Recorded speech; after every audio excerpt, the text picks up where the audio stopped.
O que é preciso para o Centro Esportivo Alagoano sair com a classificação contra o CSE lá em Palmeira dos Índios? Tudo sobre o confronto você encontra aqui no vídeo de hoje. Então solta a vinheta e vamos embora.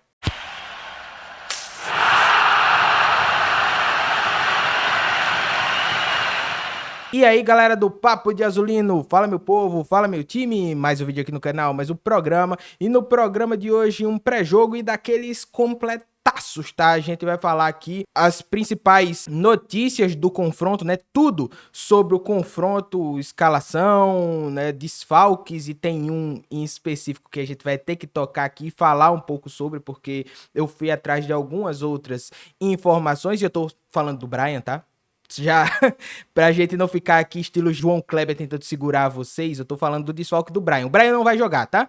Então, eu vou trazer aqui o porquê disso. O clube, obviamente, já se manifestou, né? E a gente vai trazer as informações que a gente tem. Mas antes de a gente começar, não se esquece, tá? Se inscreve no canal, ativa o sininho pra você não perder nada. Vídeo novo todo dia, vai ser um prazer ter você fazendo parte desse time. Deixa o seu like, deixa o seu comentário, que é sempre muito importante. Tamo junto, agora vamos embora pro vídeo.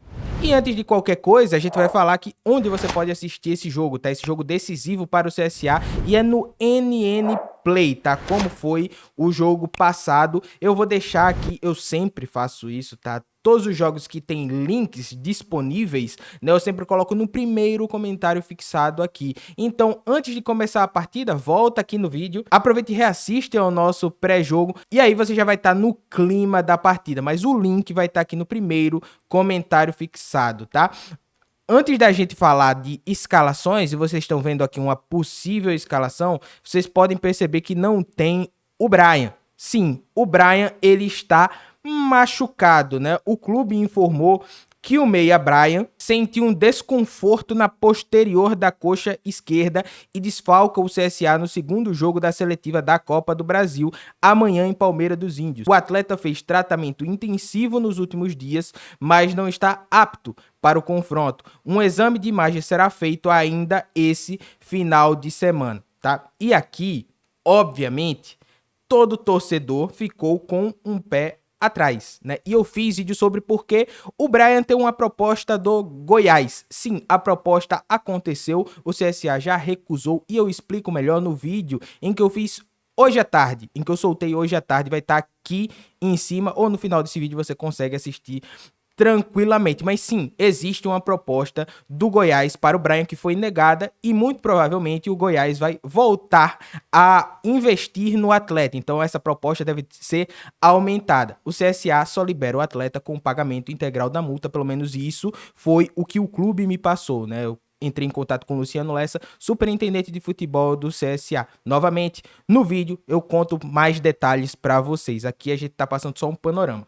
Quando teve essa informação aí da saída do Brian, óbvio que eu também fiquei curioso. Então eu corri atrás de algumas informações, inclusive conversei também com o Severo Oliveira, que é setorista do CSA, né? E ele falou que realmente o Brian já vinha sentindo esse desconforto tem um tempo. Inclusive no jogo de quarta-feira, ele jogou no sacrifício. Lembra que ele foi substituído? O Brian é uma peça muito importante. Ele e o Cachoeira, o Igor, ele só tira nas últimas instâncias, quando realmente eles não conseguem mais entregar nada. Então o Brian, ele sai por já estar sentindo esse desconforto e estar jogando no sacrifício. Então, Paulo, é migué? A informação que eu tenho é que não. Mas, então não há nenhuma possibilidade dele ir para o Goiás. Existe. Pagando a multa, né? O CSA não tem o que fazer. O CSA está de mãos atadas. Mas a informação que eu tenho, e aí eu tenho que seguir essa informação, é: o Brian está sim machucado, esse desconforto não é de hoje, ele jogou quarta-feira no sacrifício, vamos ver daqui pra frente. Deixando claro, eu também, mesmo no vídeo de hoje à tarde, eu também não cravei que o Brian permanece. Eu não sei qual vai ser a próxima investida do Goiás. De novo, se eles chegam aqui e pagam a multa, não tem o que fazer. Agora, a postura do clube em só liberar mediante o pagamento integral, que é de R$1 milhão, aí tá corretíssimo. O que o CSA deve trazer, então, no lugar do Brian? Deve vir o Álvaro, porque o Danilinho também está machucado. Além do Brian, Danilinho também sentiu e não jogou nem a partida passada. O Clenison também sentiu e também não jogou, né? Então, esses são os desfalques aí do CSA, além dos jogadores que foram contratados, mas não estavam regularizados em tempo hábil, então não vão jogar como os últimos reforços, né? Inclusive o lateral direito Felipe, né? Que seria a opção da reserva aqui ao Vidal. Então o CSA deve ir com Gabriel Félix, Vidal, Betão, Marcão, Enzo, Nicola Vander e Camacho. Eu aposto muito nesse trio de volantes voltando, e aí eu vou explicar o porquê já já. Álvaro, Guilherme Cachoeira e Igor Bahia, tá? Eu acredito que essa seja a formação do CSA. O Igor, ele pode surpreender todo mundo e vir com algo diferente? Pode, ele já fez isso em algumas oportunidades. Mas eu acredito que seja isso, e eu reforço que seja feito isso pela partida, pelas condições do jogo. Jogar lá contra o CSE é um jogo muito físico. E por ser um jogo muito físico, um jogo em que até o gramado é mais complicado, né? É um jogo em que eu faria isso daqui, eu reforçaria mais esse meio-campo, colocando jogadores de mais pegada, né, como Camacho, Nicola, o Vander também. E o Vander, ele também é muito técnico, então você não coloca um volante quebradeiro, né? Você coloca mais força no meio de campo, mas também coloca jogadores que têm condições de passarem bem essa bola, nessa bola chegar com qualidade ali para Guilherme Cachoeira e para o Igor Bahia também, fora o Álvaro, que deve continuar fazendo aí esse mesmo trabalho ou movimentações parecidas com o que o Brian fazia, né? Já que o Álvaro também consegue atuar de fora para dentro. Ou ele pode jogar aqui centralizado e o CSA pode fazer esse losango no meio campo. Mas eu acredito que não deve fugir muito disso, e é isso que eu faria, tá? E como é que você vence uma retranca do CSE? Eu acho que eles vão jogar tão atrás como jogaram na partida de ida? Eu acho que não. Eu acho que eles vão se soltar um pouquinho. Mas eu também não cravo que eles vão desfazer aqui os 3 zagueiros. Né? Eu acho que eles vão se soltar mais, mas também não acho que eles vão vir de peito aberto para enfrentar um CSA, né?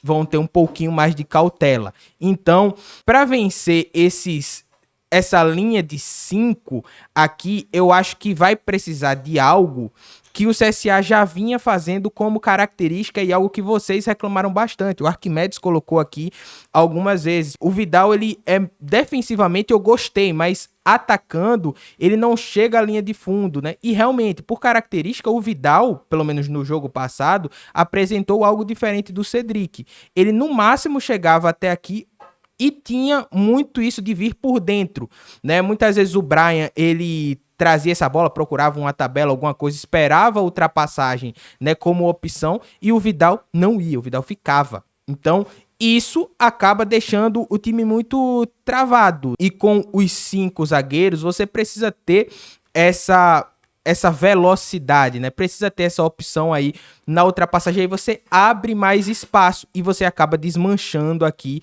essa linha que ficou muito bem postada pelo CSE. O CSA geralmente ataca num 3-2-5, então você teria aqui que ter o Vidal como essa opção aqui na ultrapassagem, coisa que o Cedric fazia muito. Então é preciso que se tenha profundidade, eu acho que a palavra é essa. Algo que a gente falou também no nosso pós-jogo, mas que ali ficou bem exemplificado, coisa que vocês também chamaram muito a atenção, que o CSA não teve essa opção. Então muita gente falou, cara, o Vidal, ele tem uma característica diferente. Então, ou o CSA vai se adaptar, né, à característica do Vidal, ou o Vidal vai precisar fazer isso daqui, né, dar essa opção na ultrapassagem, tá? Eu acredito que essa seja uma das formas, né, de você quebrar aí essa barreira, né, que fez a equipe do CSE. Obviamente, você tem velocidade, né, essa troca de passes, né, muita movimentação, você ajuda a quebrar, porque aí você causa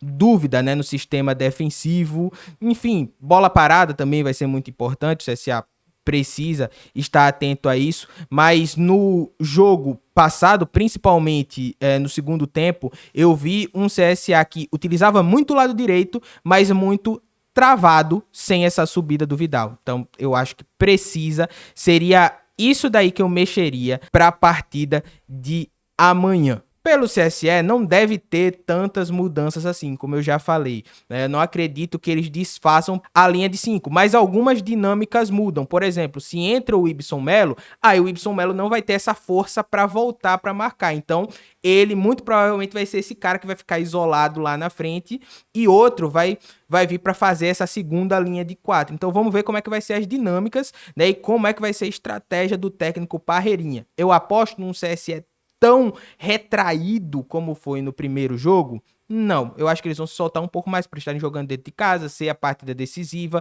né, valer muita coisa. Não acho que eles vão levar tudo para os pênaltis, mas eu acho que o CSE também não vai ser aquele time que vai jogar de peito aberto. Eles muito provavelmente aceitarão os pênaltis muito mais do que nós, até pelo retrospecto, né? O CSE vem de uma Copa Alagoas em que eles eliminam o CSA e vencem contra o Penedense a Copa Alagoas nos pênaltis. Então, tão com muita moral e isso aí também conta, mas é um jogo que vale muita coisa, né? Eu até falei isso daí no jogo passado, quando eu falava do nó tático, né? Muita gente discordou, mas quando eu me refiro a quando a gente se refere, né, a nó tático do CSE contra o CSA na primeira partida, porque o futebol ele também é um jogo de estratégia e de duas propostas. Uma proposta nitidamente era de resolver tudo dentro de casa. Essa era do CSA, tanto é que o Igor coloca os dois centroavantes. Ele coloca a força máxima. Isso acabou impactando no segundo tempo, porque o CSA não teve muita margem para mudança. Enquanto o CSE veio com a estratégia totalmente diferente, de ficar lá atrás. Ficou nítido. Tanto é que o CSE não saía muito, né? Talvez tivesse um pouquinho mais de qualidade ali nessa transição, talvez a gente visse até o CSE arriscando mais coisas, né? Pegando o CSA com a defesa desarrumada. Mas como não tinha, o CSE ficou mais preocupado em levar o resultado para Palmeiras dos Índios.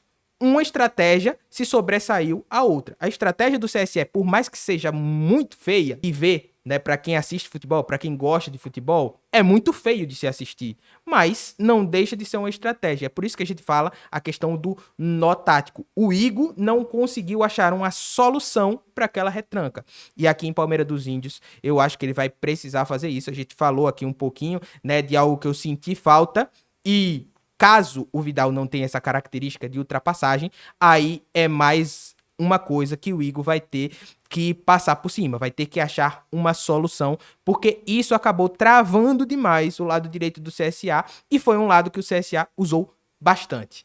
Então é isso, meu povo. Esse foi o vídeo de hoje, tá? Não se esquece, se inscreve no canal, ativa o sininho pra você não perder nada. Vídeo novo todo dia, vai ser um prazer ter você fazendo parte desse time. Deixa o seu like, seu comentário, é sempre muito importante. Não esquece, o link da transmissão da partida vai estar aqui no primeiro comentário fixado. Então, antes do jogo, volta aqui, manda pros amigos, né? E aí vai estar o link certinho pra você, para facilitar a vida de vocês. Vocês aproveitam e antes de começar a partida, vocês já fazem o esquenta reassistindo aqui o nosso pré-jogo.